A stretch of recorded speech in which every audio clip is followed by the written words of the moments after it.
নমস্কার, আমি শ্রাবণী। শ্রাবণীর পাকঘরে সকল বন্ধুদের স্বাগত জানাই। নতুন বন্ধুদের স্বাগত জানিয়ে আর রোজের বন্ধুদের অনেক অনেক ভালোবাসা দিয়ে শুরু করছি আজকের রেসিপি ওটস পরোটা দইয়ের রায়তা। ওটসের পরোটা হবে যেহেতু ওটস তো লাগবেই। আমি এখানে 2 বাটি ওটস নিয়েছি আর দুবারে মিক্সির মধ্যে দিয়ে গুঁড়িয়ে নেব। বন্ধুরা, তোমাদের কাছে একান্তই অনুরোধ, ভিডিও শুরু করার আগে নিশ্চয়ই একটা লাইক দিয়েছো। ভিডিও শেষে কিন্তু একটা সুন্দর করে কমেন্ট করো, কারণ তোমাদের কমেন্ট আমার পড়তে আর উত্তর দিতে খুবই ভালো লাগে। কারণ তোমাদের কমেন্ট পেলে তবেই আমি নতুন রান্না করার জন্য অনেক অনেক উৎসাহ পাই। যে সকল বন্ধুরা আমার ফেসবুক পেজ থেকে ভিডিও দেখছো, প্লিজ পেজটিকে ফলো করে দিও। দেখো, আটার মতো খুব সুন্দর করে গুঁড়ো করা হয়ে গেছে। এখন একটা বোলের মধ্যে ঢেলে নিচ্ছি। আটার মতো অতটা ফাইন হয়তো হয়নি, কিন্তু অনেকটাই হয়েছে। এক বাটি আমি বোলের মধ্যে ঢেলে নিচ্ছি, বাকি আর এক বাটি গুঁড়ো করে ওই মিক্সিং জারের মধ্যেই রেখে দেব। যখন আমি আটা মাখবো, মানে ডো তৈরি হবে, তখন আমি ওই ওটসের গুঁড়োটা কাজে লাগাবো। এখন গুঁড়ো করা ওটসের মধ্যে দিয়ে দিলাম 1 চামচ গোটা জিরে, দুটো কাঁচা লঙ্কাকে ছোট ছোট করে কুচিয়ে রেখেছি, পরিমাণ মতো নুন দিয়ে দিলাম, আর দিলাম 1 চামচ কাশ্মীরি লঙ্কা গুঁড়ো, আর কিছু ধনেপাতা কুচি দিয়ে দিচ্ছি। এবারে এর মধ্যে একটা ডিম ফাটিয়ে রেখেছিলাম, সেই ডিমটা দিয়ে দিলাম। সব কিছু উপকরণ দেওয়া হয়ে গেছে। প্রথমেই এটা খুব ভালো করে হাত দিয়ে মিশিয়ে নিতে হবে, যেহেতু ডিম দেওয়া আছে। আর অল্প অল্প করে জল দিয়ে খুব ভালো করে আগে মেখে নিতে হবে। এটা খুব ভালো করে মেখে নিলাম এই কারণেই, যেহেতু এতে মশলা দিয়েছি, আর সেই লঙ্কা আর কাশ্মীরি লঙ্কা, নুন, এইগুলো খুব ভালো করে গুলে যাবে, সেই জন্য প্রথমে একটু পাতলা করে গুলে নিচ্ছি। আর জলটা বুঝেই মাখতে হবে, কারণ এখনও 1 বাটি আছে ওটসের গুঁড়ো। সেই ওটসের গুঁড়োটা তারপরে এর মধ্যে অল্প অল্প করে দিয়ে একটা রুটির মতো টাইট ডো বানিয়ে নেব। এই ডোটা বানানোর জন্য আমি কিন্তু 1 ফোঁটা আটা বা ময়দা কিছুই ব্যবহার করিনি। সম্পূর্ণটাই আমি ওটসের গুঁড়ো দিয়েই মেখে নেব।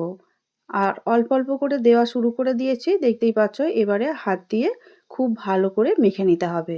ডোটা বানানো খুব সুন্দর করে হয়েই এসেছে, দেখতেই পাচ্ছ। আর এবারে আমি যখন বেলবো, তখন আমি আটার ব্যবহার করেছি, কারণ আটাটা আরও খুব স্মুথ হয় না, আরও মিহি হয়। সেই জন্য আটা দিয়ে বেললে খুব ভালো বেলাটা হবে। এবারে হাতের সাহায্যে ছোট ছোট করে লেচি কেটে নিচ্ছি, যেমন রুটি বা পরোটার লেচি কাটো আর কি সবাই, সেইভাবেই লেচি কেটে নিয়ে হাতের সাহায্যে যেমন করে রুটি বা পরোটার লেচি করা হয় ওইভাবে বানিয়ে নিচ্ছি। ওটস খাওয়া ভালো স্বাস্থ্যের পক্ষে, সবাই তোমরা জানো। এইভাবে যদি ওটসের রুটি বা পরোটা বানিয়ে খাওয়া যায়, তাহলে যারা ওয়েট লস জার্নিতে আছো তাদের জন্য তো খুবই ভালো। তবে আমরা একটু ভাজার সময় এখানে তেলের ব্যবহার করেছি, তোমরা সেই তেলের ব্যবহারটা তাহলে করবে না। প্লেন যেভাবে রুটি সেঁকা হয় সেইভাবেই চাটুর মধ্যে দিয়ে সেঁকে নিতে পারো। এবারে চাকির ওপরে আটা গুঁড়ো দিয়ে আর একটা করে লেচি দিয়ে গোল গোল করে যেমন রুটি বেলা হয়, ঠিক সেইভাবে বেলে নেব। সকালে যদি জলখাবারের সঙ্গে বা নাস্তার জন্য এইভাবে বানিয়ে নিতে পারো পরোটা। রাতের পেট ভরা খাবার হিসাবে বা অফিস কিংবা স্কুলের টিফিনের জন্য খুবই স্বাস্থ্যকর একটা খাবার। দেখো, রুটির মতো গোল গোল করে সুন্দর করে বেলে নিচ্ছি একটার পর একটা পরোটা। তোমরা চাইলে কিন্তু সাদা তেলেও বেলে নিতে পারো। নিজের ইচ্ছা মতো শেপ দিয়ে বেলে নিতেও পারো, কারণ কোনো চাপ নেই যে ফেটে যাবে মাঝখান থেকে, সেরকম কোনোটাই আমার হয়নি। সুন্দরভাবে সমস্তগুলো বেলা হয়ে গেছে, দেখতেই পাচ্ছ। একদম গোল গোল করে বেলা হচ্ছে। হ্যাঁ, ধারগুলো হয়তো একটু ফাটা ফাটা লাগছে, কারণ খুবই টান টান জিনিস তো। আর যতটা পারবো ওই জন্য মাখার সময় না চেষ্টা করবে, যতটা পরিমাণে জল টানছে ততক্ষণ কিন্তু জল দিয়ে দিয়ে কিন্তু এই আটার ডোটাকে মাখতে হবে। ওটসের ডো মাখতে মাখতেই বুঝতে পারবে হাতেই যে আরও একটু জল দিলে হয়তো আরও একটু নরম হবে।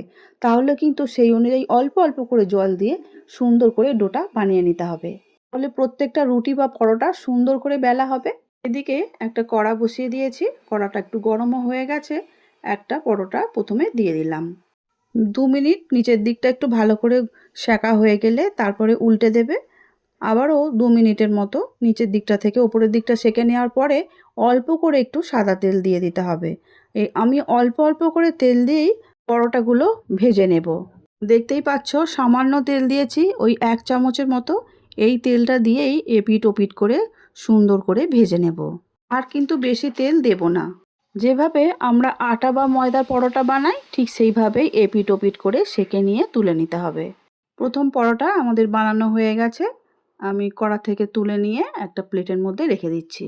আবারও আর একটা পরোটা কড়ার মধ্যে ওই একইভাবে দিয়ে দেব, আর ওই রকমই 1 চামচ তেল দিয়ে এপিট ওপিট করে সুন্দর করে ভেজে নেব। এর থেকে বেশি তেল দিয়ে ভাজলে সবাই কিন্তু বলবে যে তেল দিয়ে হেলদি খাবার হয়। সেই জন্য আমি নিজেদের খাবার মতো করে 1 চামচ করে তেল দিয়ে পরোটাগুলো ভেজে নিচ্ছি। আর তোমরা চাইলে বেশি করে তেল দিয়ে পরোটা ভেজে খেতেই পারো, তাহলে তো আর হেলদি থাকবে না। সেই জন্য আমি অল্প অল্প করে তেল দিয়ে ভাজতে থাকছি। আর যদি তোমরা একদম তেল ব্যবহার না করো, আমি আগেই বলেছি শুধু রুটির মতো করেও সেঁকে নিতে পারো। একই রকম করে পরপর সমস্ত পরোটাগুলো ভেজে আমি একটা প্লেটের মধ্যে তুলে নেব। ঠান্ডা হয়ে যাবার পরে ওটসের রুটি বা পরোটা একটু শক্তই হয়ে যায়, আর যখন গরম গরম খাবে খুবই ভালো লাগবে খেতে। আর একটু এর সঙ্গে যে কোনো সস হলেও খুব ভালো লাগে, তোমরা তরকারি দিয়ে খেতে চাও সেটাও ভালো লাগবে। আমি এখানে টক দইয়ের একটা সিম্পল রায়তা বানিয়ে নিচ্ছি। টক দইয়ের সঙ্গে দিয়ে দিচ্ছি আমি পরিমাণ মতো নুন, চিনি আর একটু গোলমরিচের গুঁড়ো, একটু চাট মশলা দিয়েছি, তাতে খেতে খুব চটপটা হয়, গন্ধটা খুব ভালো হয়ে যায় রায়তার। ব্যাস সব কিছু দিয়ে চামচের সাহায্যে আস্তে আস্তে ঘুরিয়ে মিশিয়ে নিতে হবে। যদি চাও এখানে পেঁয়াজ কুচি, শসা কুচি সবই দিতে পারো। আমি এখানে অল্প করে চিনি দিয়েছি, তোমরা যদি না চাও চিনিটা দিও না। ওটসের পরোটা আমাদের একদম রেডি হয়ে গেছে, আর সার্ভিং প্লেটে তোলাও হয়ে গেছে, নিশ্চয়ই তোমরা দেখতেই পাচ্ছ। রায়তা সঙ্গে দিয়ে দিয়েছি। এবারে তোমরাই জানাও আজকে আমার রেসিপিটা তোমাদের কেমন লাগলো। আর যদি ভালো লেগে থাকে অবশ্যই সুন্দর করে কমেন্ট করবে। আজকে তাহলে আসছি, দেখা হবে অন্য দিন নতুন রেসিপি নিয়ে। সবাই খুব ভালো থাকবে, সুস্থ থাকবে। আমার রেসিপিটা দেখার জন্য অসংখ্য ধন্যবাদ।